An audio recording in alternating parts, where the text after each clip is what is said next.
Orfish ni Orfish.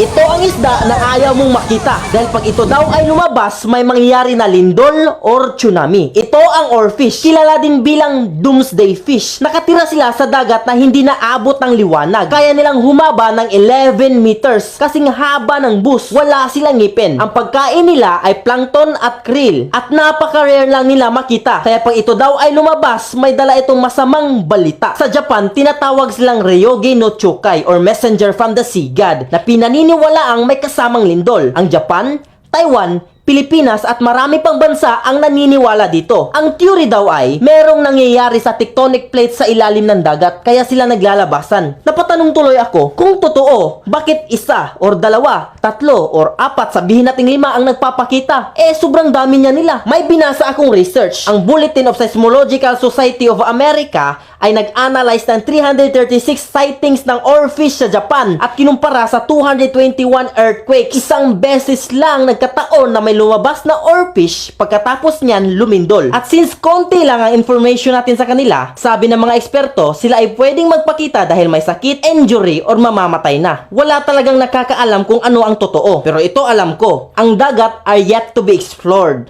Kung ano man ang nasa ilalim, still remains unknown.